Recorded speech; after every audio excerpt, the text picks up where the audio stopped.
Good day everyone. Good day ma'am. Good day classmates. Today we will report about the goal setting. So what is goal setting? Many people pursue goals that they will expect will make them happy. But happiness isn't always the end result. There are people who will put everything they have into one aspect of their life, such as their careers, only to wonder years later why they are successful but still unhappy.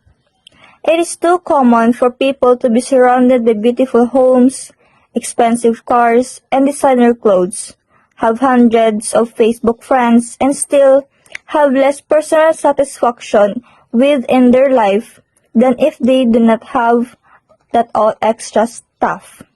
So then, how is one to know which goals will provide personal happiness and which ones will not?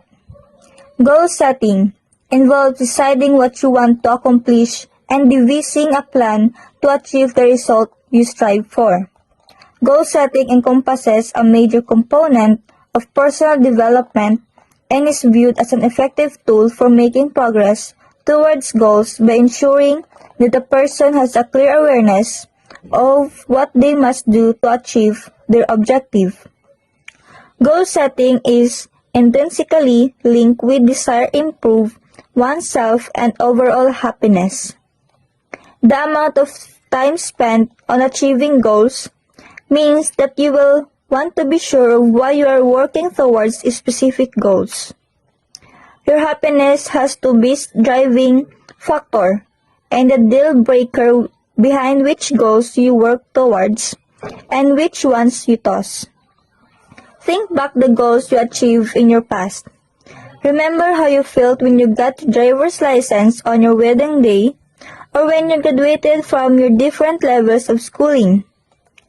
At every point in your life when you feel content or happy, you can most probably find that you were either making progress toward a goal or had reached a goal. Now, think back when you were last unhappy.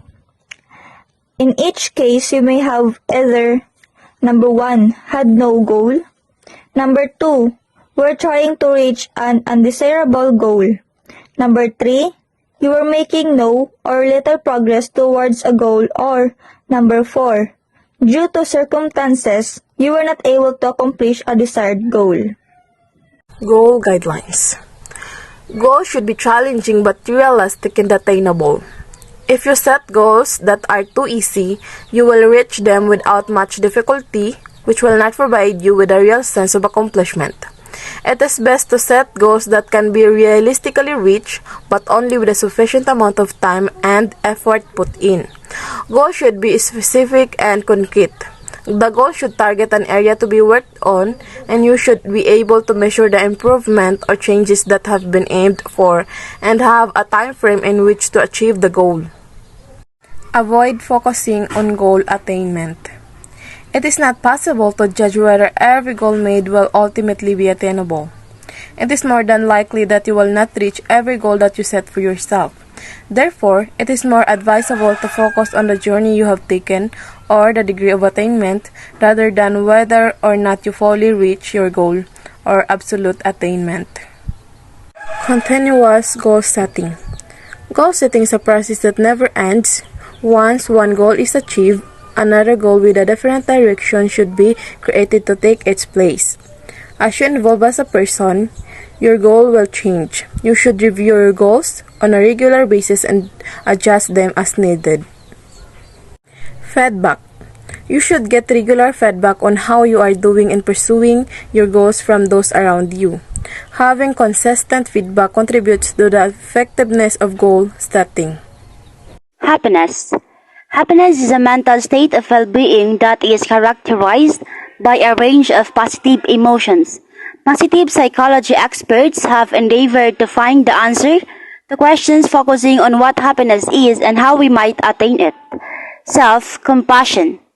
Drawing on the writings of various Buddhist teachers, self-compassion can be defined as being composed of 3 main components: self-kindness, a sense of common humanity, and mindfulness, NEF 2003b. Self-kindness. Each self-compassion entails being warm and understanding toward ourselves when we suffer, fail, or feel inadequate, rather than flagellating ourselves with self-criticism. It recognizes that being imperfect and experiencing life difficulties is inevitable. So we soothe and nurture ourselves when confronting our pain rather than getting angry when life falls short of our ideals. We clearly acknowledge our problems and shortcomings without judgment, so we can do what's necessary to help us or to help ourselves. We can't always get what we want. We can't always be who we want to be. When this reality is denied or resisted, suffering arises in the form of stress, frustration, and self-criticism. When this reality is accepted with benevolence, however, we generate positive emotions of kindness and care that help us cope. Common humanity. One of the biggest problems with harsh self-judgment is that it tends to make us feel isolated. When we notice something about ourselves we don't like, we irrationally feel like everyone else is perfect and it's only me who is inadequate. This is not a logical process, but a kind of distorted self-centeredness. Focusing on our inadequacies gives us tunnel vision so that we can see anything else but our own feeble, worthless self. Similarly, when things go wrong in our external lives, we feel that somehow other people are having an easier time of it, that our own situation is abnormal or unfair. Our experiences are interpreted from the perspective of a separate self. We have trouble remembering the similar experiences of our fellow humans, like the dying 84-year-old man whose final words were, "Why me?" Self-compassion recognizes that life challenges and personal failures are part of being human, an experience we all share. In this way, it helps us to feel less desolate and isolated when we are in pain. Mindfulness. Mindfulness is a non-judgmental, receptive mind state in which thoughts and feelings are observed as they are. Without suppressing or denying them, you can't ignore your pain and feel compassion for it at the same time. Of course, you might think that suffering is blindingly obvious, but how many of us, when we look in a mirror and don't like what see, remember that this is a moment of suffering worthy of compassionate response? Similarly, when life goes awry, we often go into problem-solving mode immediately without recognizing the need to comfort ourselves for the difficulties we're facing. Conversely, mindfulness requires that we not be overly identified with negative thoughts or feelings, so that we are caught up and swept away by our aversive reactions. This type of rumination narrows our focus and exaggerates implications for self-worth. The mental space provided by taking a mindful approach to our difficult feelings, however, allows for greater clarity, perspective, and emotional equanimity. Self-compassion phrases. When you're feeling stress or emotional pain, perhaps you are caught in a traffic jam, are arguing with a loved one, or are feeling inadequate in some way, it's helpful to have a set of phrases memorized to help you remember to be more compassionate to yourself in the moment. You can take a deep breath, put your hand over your heart, or gently hug yourself if you feel comfortable doing so, and repeat the following phrases. This is a moment of suffering. Suffering is a part of life. May I be kind to myself.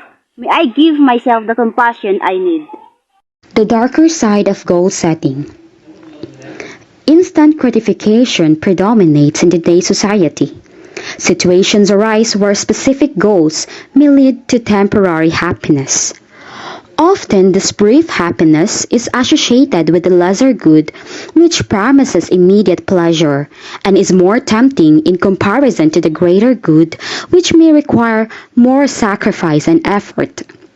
For example, while it may be more enjoyable to spend the night watching TV or out at a bar, but you know you will be better off if you spend the time working on an assignment.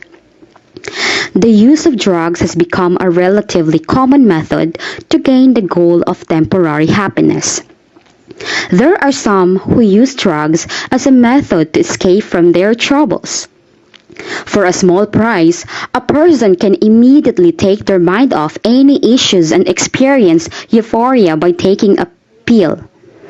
This short-term pleasure can ultimately lead to long-term pain when the effects of the drug wear off and you feel miserable again, and therefore feel the need to take the drug again, which leads to a spiral of need and relief. It is, however, difficult to achieve true happiness through goal setting simply by enjoying the pleasures of the moment. Luck's goal setting theory.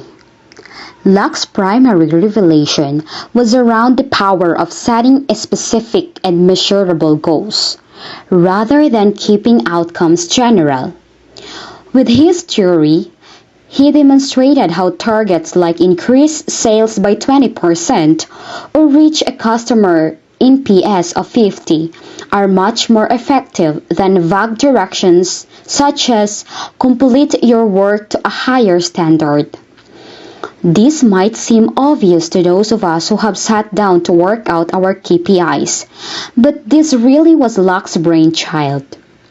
He gave us the foundation for modern goal setting, which had momentous practical implications for managers. Luck also demonstrated that the best way to feel motivated is to push yourself to do something that you're not 100% certain you can achieve. Tackling challenging goals headfirst allows you to work hard, develop your skills, and reap the rewards in terms of positive feedback and a sense of personal achievement. Speaking directly to Luck ourselves, he noted that the managers can also use impossible goals to promote creativity. Employees just need to be assured that there is no punishment for not meeting ambitious targets. Luck and Lotham's 5 principles of effective goal setting. First is clarity.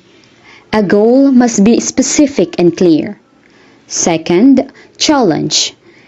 An easy or tedious goal is demotivating, but keep a realistic balance. Don't expect anyone on your team to spin straw into gold. Third, commitment. Your employees have to understand and buy in to the goal from the outset. Fourth, the feedback. Provide regular feedback throughout the whole process. This helps to keep the goal on track. Last is task complexity. Think about realistic timescales and break down the process into sub-goals with regular reviews. Positive emotions. This component of the new well-being theory is one of the most recognizable connections to happiness. However, having positive connection does not only entail smiling but rather acquiring an ability to be optimistic and looking at the past, present, and future from the positive standpoint. This optimistic view in life can assist individuals in their relationship, career as well as in their daily routines. This can also encourage them to be more creative and take more chance or moderate risk in life that promotes personal growth and development. 2. Everyone experiences both highs and lows in life. However, focusing on the unpleasant experience can increase the chances of developing depression. Thus, it is essential to focus on the pleasant and the brighter sides of life. In fact, one needs to be more optimistic and hopeful in order to flourish. There are also many health benefits to optimism and positivity. The distinguish between pleasure and enjoyment is essential in the element of the framework. Pleasure is related to sustained bodily needs for survival, such as thirst, hunger, and sleep, whereas enjoyment comes from the intellectual stimulation and creativity.